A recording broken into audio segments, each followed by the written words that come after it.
Hello everyone, today we will do a poem Wind, written by poet Subramanyam Bharati and converted into English by A.K. Ramanujan. Let's start the poem. Wind comes softly, don't break the shutters and of the windows. Don't scatter the paper. Don't throw down the books on the shelf. There, look what you did. You threw them all down. You tore the pages of the book. You brought rain again. You are very clever at poking fun at winklings.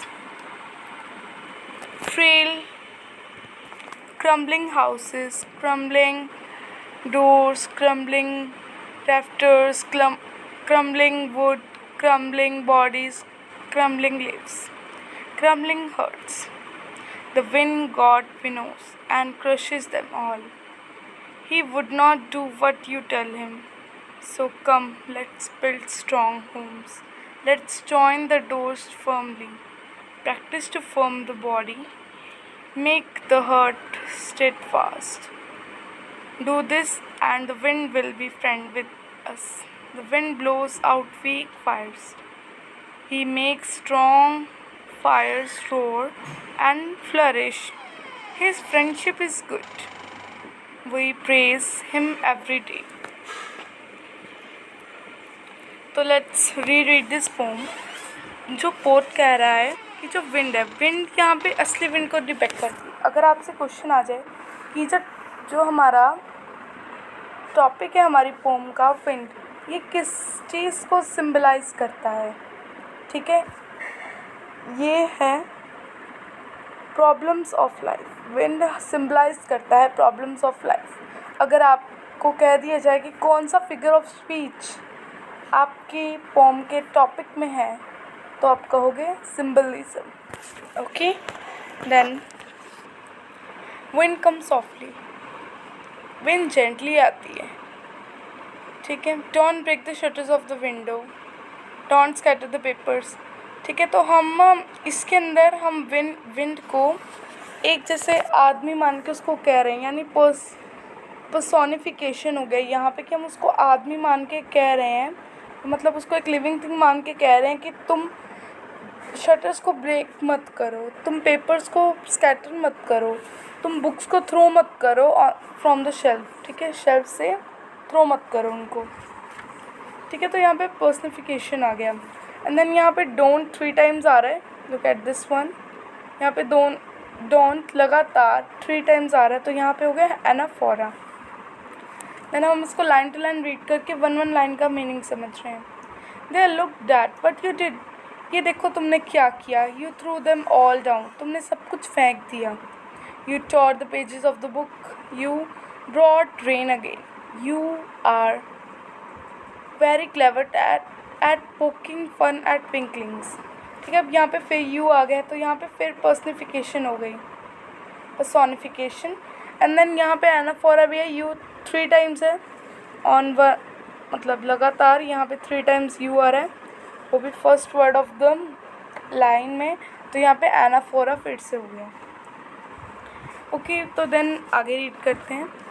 यहाँ पे वो मतलब जो pot है वो कह रहा है कि जो विंड है वो सब कुछ भी कह रहा है, उसको मना कर रहा है, तुम ये मत करो, तुम ये मत करो, ठीक है. अब यहाँ पे नेक्स्ट वर्ड आया crumbling houses, crumbling doors, crumbling rafters, crumbling would, crumbling bodies, crumbling leaves, ठीक है. तो वो कह रहा है कि तुम घरों को गिरा देते हो, तुम डोर्स को क्रम कर देते हो, तुम जो वुड है उसको ख़राब कर देते हो, क्रम्बलिंग बॉडीज़.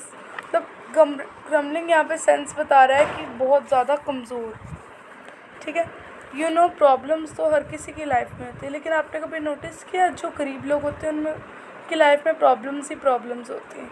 देखो इनफैक्ट मतलब उनके पास पैसा नहीं होता और ऊपर से उनको कोई ऐसी बीमारी लग जाती है जिसके इलाज के लिए उनके पास पैसे नहीं होते. तो ये यहाँ पे डिपेक्ट कर रहा है कि जो गरीब लोग हैं उनके मतलब उनको डिपेक्ट कर रहा है. ठीक है, उनकी क्रम्बलिंग बॉडीज़, उनकी मतलब कमज़ोर बॉडीज़, कमज़ोर लाइफ्स। देन अब हम यहाँ के फिगर ऑफ स्पीच करते हैं इधर का, repetition and alliteration. Repetition because ये देखिए क्रम्बलिंग क्रम्बलिंग वर्ड बार बार आ रहा है, एंड एलिट्रेशन क्योंकि क्रम्बलिंग क्रम्बलिंग क्रू क्रू की साउंड आ रही है, एलिट्रेशन और रेपिटेशन हो गया। Okay then the wind god winnows and crushes them all. ठीक है, विंड हर चीज़ को क्रश करते हैं। विंड यहाँ पे प्रॉब्लम्स है, प्रॉब्लम हर चीज़ को उनके क्रश करते हैं, उनके कमज़ोर हाउसेस, उनके कमज़ोर बॉडीज़। ठीक है, he would not do what you tell him, वो नहीं करती जो तुम उसको कहते हो। ठीक है, अगर हम किसी बच्चे को कहें कि तुमने ये नहीं करना, लेकिन वो डेफिनेटली वो चीज़ करता ही करता है। ठीक है, अगर उसको हम बार बार ये कहें तो। So come let's build strong houses. Strong houses का मतलब है कि हम खुश रहें, हमें जैसे भी मतलब परिस्थिति का सामना करना पड़े, तब हमारी स्ट्रॉन्ग होम्स का यहाँ पे ये मतलब है कि विल पावर अपनी। Let's join the doors firmly, join करें डोर्स को फर्मली। यहाँ पे इसका भी यही मतलब है कि अपनी विल पावर को बढ़ाओ, खुश रहो। ठीक है, अगर कोई भी परिस्थिति का सामना करना पड़े तो करो। ठीक है, लेकिन हार कभी मत मानो। Do this and the wind will be friend with us. The wind blows out weak fires. जो विंड है वो सिर्फ वीक फायर्स को ही मतलब बुझा देती है। He make strong fires roar and flourish. जो स्ट्रॉन्ग फायर्स होती है, जो मतलब स्ट्रॉन्ग फायर यानी यहाँ पे इस तरह से बताया गया, जैसे कि जब आग लगती है, माचिस की तिल्ली में जलाई, वो हवा की वजह से मतलब वो हो जाएगी, तो बुझ जाएगी, उसकी माचिस की तिल्ली बुझ जाएगी। लेकिन अगर मान लीजिए कोई बड़ी चीज़ चल रही है तो विंड उसको फ्लोरिश कर देगी, उसको और बड़ा करेगी। ठीक है, तो उन्होंने कहा है अगर हम अपने आप को स्ट्रॉन्ग करें तो हम विंड यानी कि हमारी प्रॉब्लम्स हमारा कुछ नहीं बिगाड़ सकते।